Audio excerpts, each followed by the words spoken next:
bright sunlight streamed into the spacious kitchen. As the sweet aroma of French toast wafted through the air, Amy moved efficiently preparing breakfast.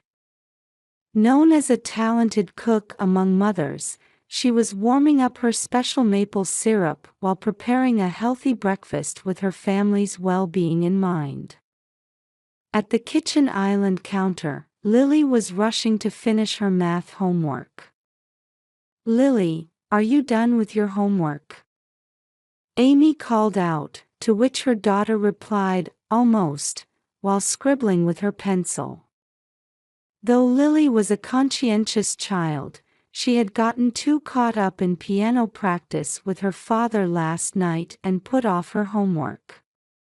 Footsteps were heard coming down the stairs, and James appeared in his suit carrying a laptop.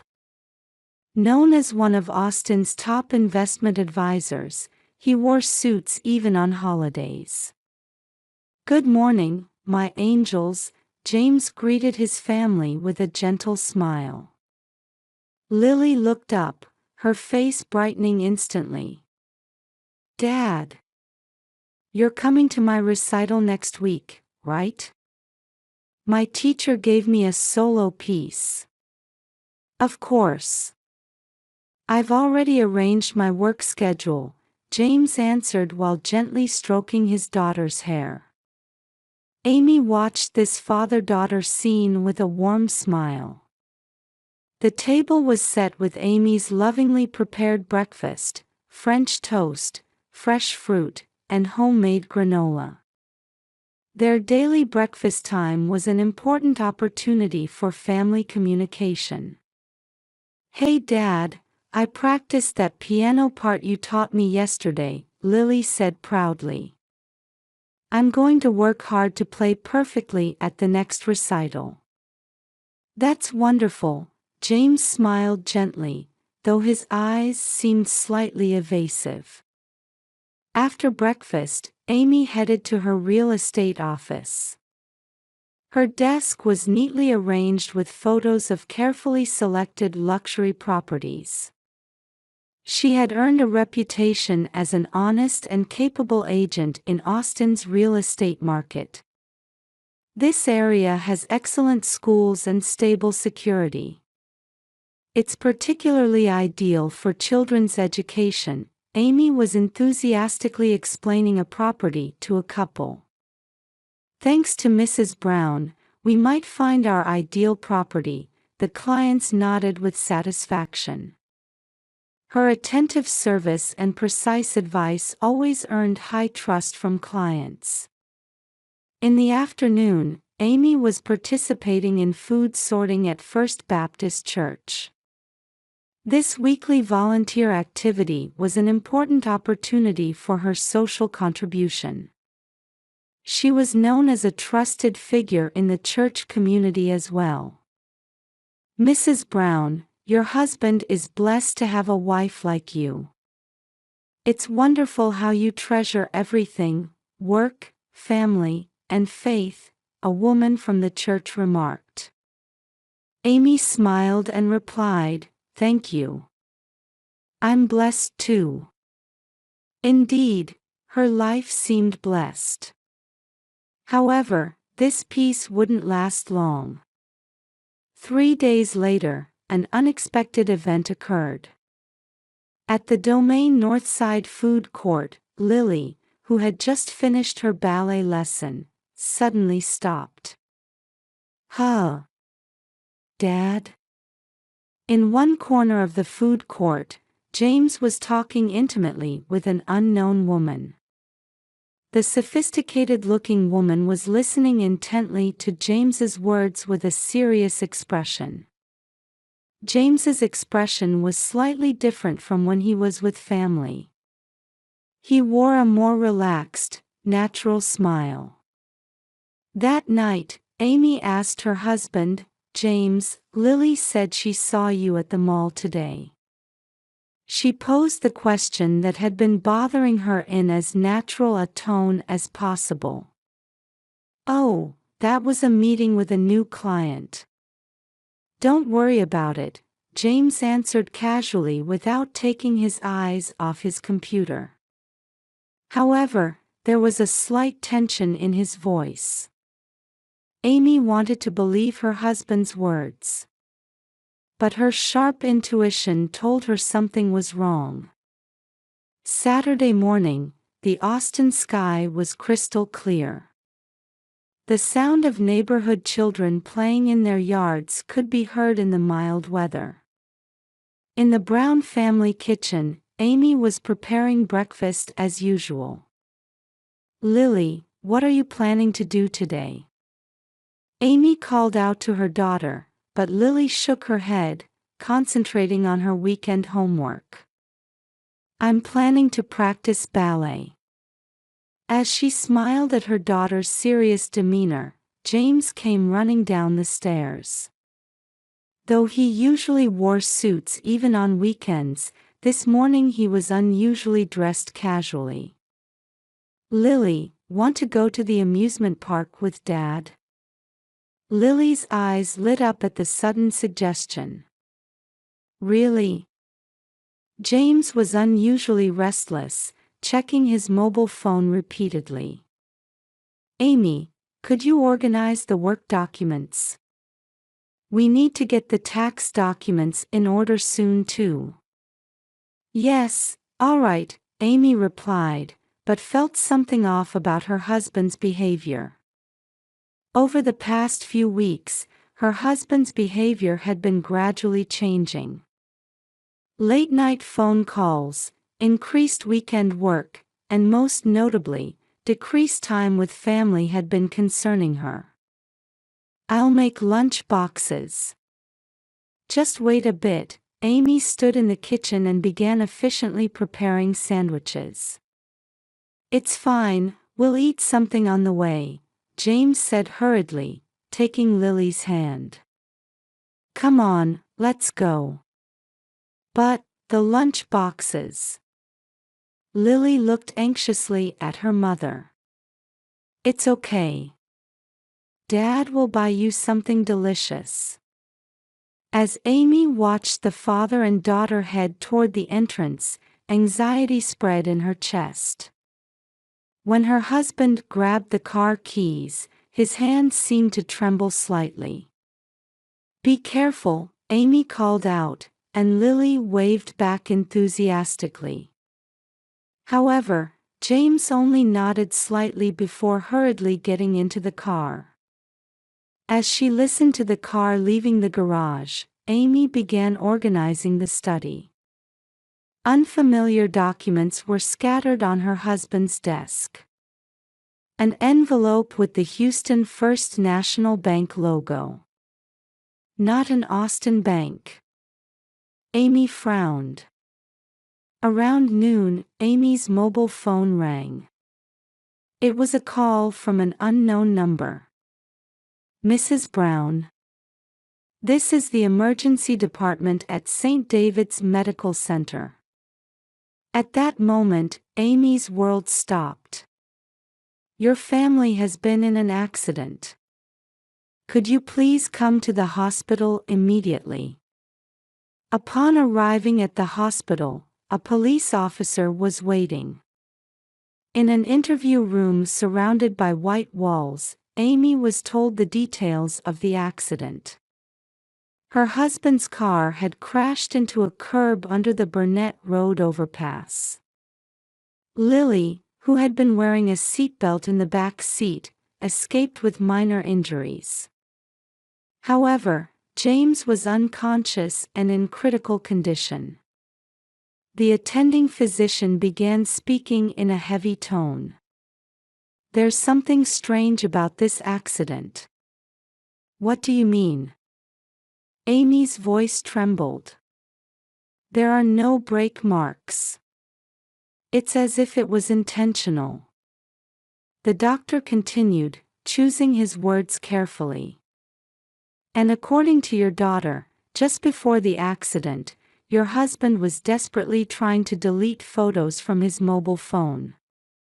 In Amy's mind, all the previous feelings of unease suddenly connected. The Houston First National Bank envelope. Increasing night calls. The suspicious behavior at the mall. And this morning's sudden suggestion to go to the amusement park. I need to report this to the police. Amy took out her mobile phone with trembling hands. At that moment, a nurse rushed in from the ICU. Doctor. Mr. Brown's condition has suddenly changed. As the doctor rushed to the room, Amy stood frozen in place. In her mind, her husband's last expression from this morning kept replaying like slow motion. That restlessness then. Was it guilt, or Mom? Lily, who had been receiving treatment in another room, came with a nurse. A bandaged small arm.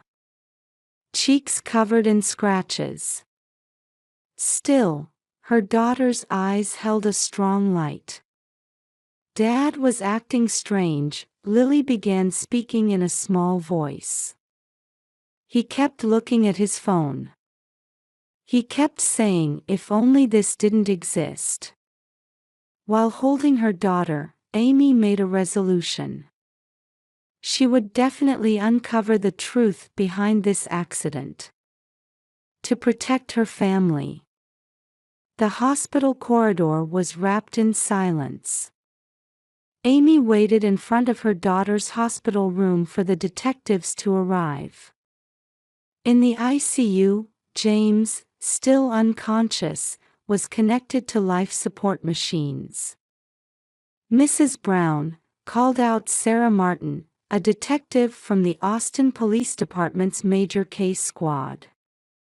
With graying short hair, she appeared to be in her mid-50s, an experienced detective. May we speak with you? In the white-walled interview room, Amy explained the morning's events in detail. Her husband's behavior, the sudden amusement park suggestion, and even the Houston bank envelope found in the study. Your husband's mobile phone wasn't found, the younger detective partner reported. We searched around the accident scene but it would disappear, Lily said in a small voice. The hospital room door opened, and she entered with her bandages. Dad was desperately trying to delete it. Lily, can you tell us? Detective Sarah called out gently. What happened after you got in the car with your father? Lily sat next to her mother and began speaking in a trembling voice. On the way to the amusement park, Dad's phone rang. Dad was really flustered. He was muttering, "Why now?" Then. Lily's words caught for a moment as she gripped her mother's hand tightly. Dad pulled over to the shoulder and started messing with his phone. He kept saying, "I have to delete this." When I asked, "What kind of photo?" Dad's face changed. At that moment, the young detective rushed into the room. We've got the GPS history. The red dot trajectory on the map. James's movement history for the past 3 years. A clear pattern emerged. He's been heading to Houston every 2 weeks, the detective explained. Average stay is 48 hours. Always the same area, Memorial City. The blood drained from Amy's face. Memorial City. Do you know it? No, but. Amy took a receipt from her wallet. Something she had found in her husband's suit pocket last week. It had the Memorial City Mall logo printed on it. The investigation progressed rapidly. The existence of a Houston bank account. A rental contract for an apartment in Memorial City. And then, decisive evidence was found. Old church records from First Baptist Church. A marriage record from 15 years ago for James Brown. However, the bride's name wasn't Amy. Carol Wilson. Amy clutched the record with trembling hands. Mrs. Brown, Detective Sarah carefully chose her words. The DNA test results are in. The blood found at the accident scene. Between the driver's seat and what was found in the back seat. The words trailed off. But Amy understood. The DNA types were different. In other words, James and her daughter aren't really father and daughter. Amy's voice trembled. At that moment, an emergency call rang out from the ICU. The sound of doctors and nurses running away. Amy tried to stand, but her legs trembled too much to move. "Mom," Lily gripped her mother's hand tightly. "We have our own truth." The voice of an 8-year-old girl, firm and clear. New reports came to the investigation headquarters. Large amounts of emails were found on James's work computer. Money transfer records to the Memorial City address. And traces of attempts to change insurance beneficiaries.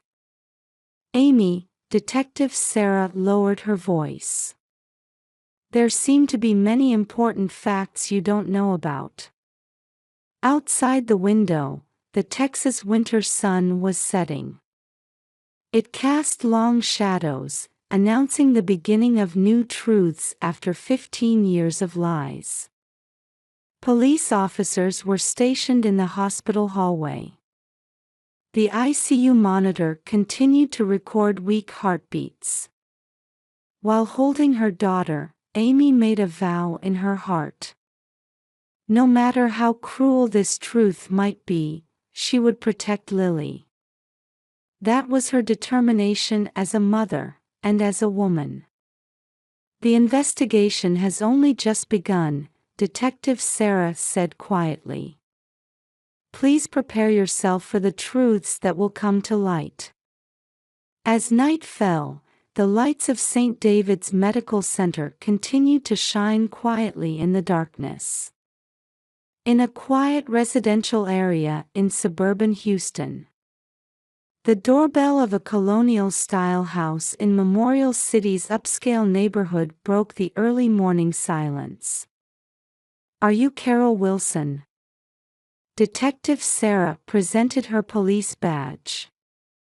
The woman who appeared at the door was elegantly dressed, and behind her stood a boy in a baseball uniform with a worried expression.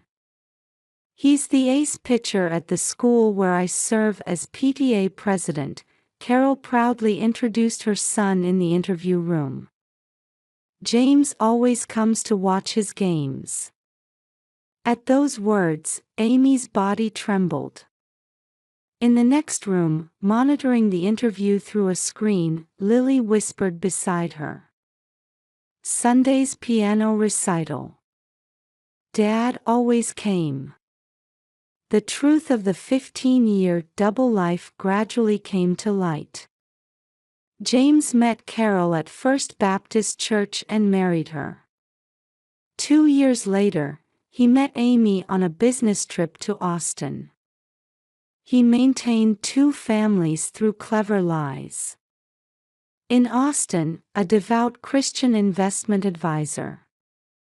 In Houston, the proud father of a baseball player. "Here is the security camera footage," the detective presented evidence. The woman Lily saw at the mall that day was Carol's best friend. Through her, Lily's existence was about to be revealed. "That day, I got a call from my friend." Carol's voice trembled. "It seems your husband has another family." The background of the accident became clear.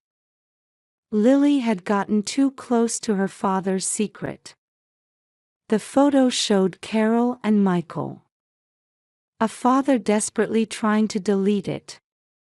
And an accident resulting from panic. The insurance beneficiary was changed just before the investigator presented new evidence. The change was to Carol's account. 2 days before the accident.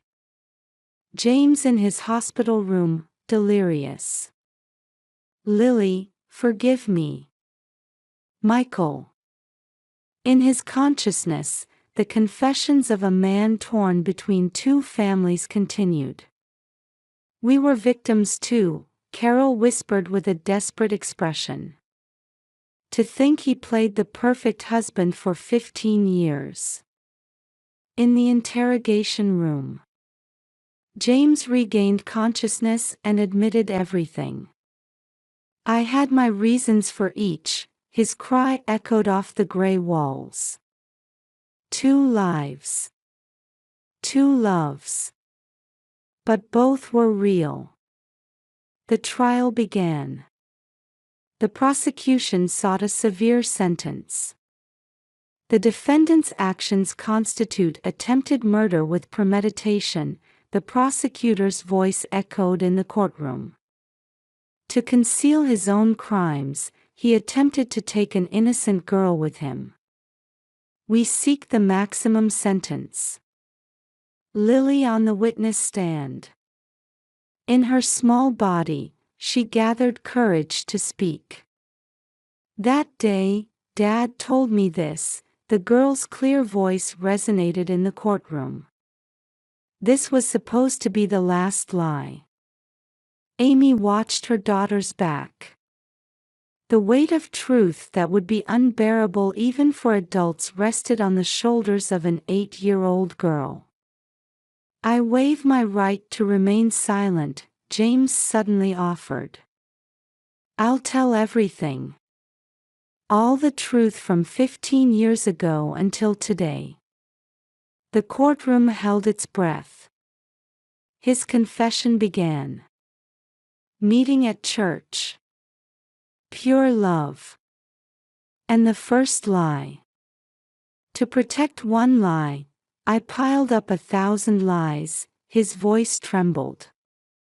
Before I knew it, I had lost my way in the labyrinth I created. The testimony lasted 3 days. 2 families. 2 lives. And the choice on that day to end it all. Please let me atone for my sins, the final words. The verdict was delivered.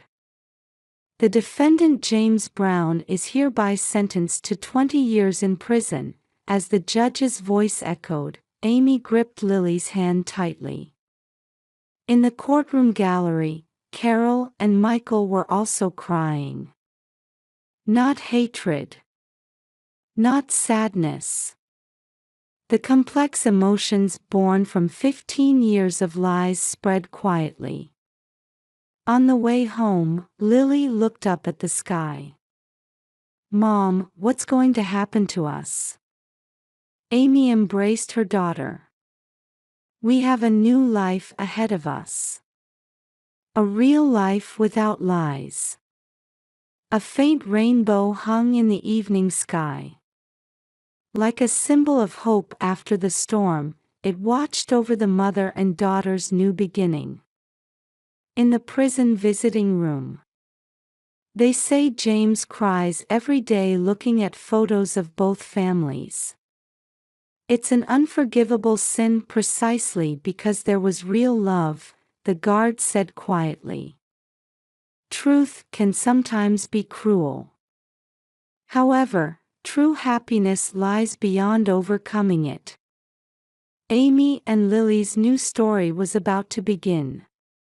In a quiet residential area surrounded by greenery in suburban Austin.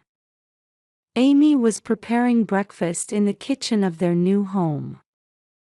Through the window, she could see 13-year-old Lily practicing basketball in the yard. Mom, Watch this. Lily makes a three-point shot. The once introverted girl had grown strong. While still continuing ballet, she had also become the ace of the middle school basketball team since entering junior high. 5 years had changed everything, yet changed nothing. While continuing her real estate work, Amy established New Chapter, a victim support organization. Care and support for families affected by double lives. This had become her new mission. Your experiences are not in vain, Amy speaks at support group meetings. Our pain can become someone else's hope. Every first Saturday of the month, families with similar experiences gather at the community center in downtown Austin. Carol and Michael were among them. At first, there was only hatred, Carol speaks to new participants. But hatred doesn't heal us. It doesn't give us strength to move forward. Michael was excelling as his high school's ace pitcher in the state tournament. They say his pitches contained all his complex feelings toward his father. Before being someone's son, I'm myself now, Michael told Lily after practice. Though they weren't related by blood, they had formed a sibling-like bond through their shared experience. Hey Mom, Lily asked one day. We've gotten stronger, haven't we? It wasn't a question, but a conviction. A wounded heart doesn't necessarily mean weakness. Sometimes, it becomes the source of new strength. Amy's activities gradually gained national attention. She gave lectures across the country about preventing double lives and supporting victims. Truth can be cruel sometimes, Amy spoke at the National Victim Support Association's annual conference. But turning away from that truth only creates more tragedy. The support group's activities began influencing the legal system. Precedents started emerging that treated psychological damage from double lives more seriously. Amy's experience was being cited as grounds for legal reform. And James in prison. He cries every day looking at photographs, the prison staff reported. Photos of both families. But no family members request visits. 20 years sentence. Perhaps it was an appropriate time as compensation for the lost 15 years. I'm not angry at Dad anymore, Lily said quietly one night. I'm just sad. There must have been real love, but he destroyed everything with lies. The 13-year-old girl's words resonated deeply in the adults' hearts. New photos adorned the walls of their new home. Amy and Lily. Carol and Michael. And the support group members. A new form of family, sharing the same pain even without blood ties. Though Amy was no longer as devoted a churchgoer as before, she still attended Sunday services. It was less about faith and more a time for deep reflection. A ritual to regain the power to trust people again. Your experience is helping many people, the pastor spoke kindly. Perhaps this is the new mission God has given you. A spring breeze swept through the streets of Austin. The breath of new life gradually healing old wounds. In the yard, Lily had started practicing basketball again. The sound of shots echoed rhythmically. It sounded like the strong heartbeat marking their new life. Hey Mom, Lily turned around, holding the ball. Tomorrow will be a good day too. Amy nodded with a smile. Deep wisdom dwelled in her daughter's words. Tomorrow is always full of hope. They had gained the strength to believe in that. It was the true treasure they had found at the end of lies and betrayal.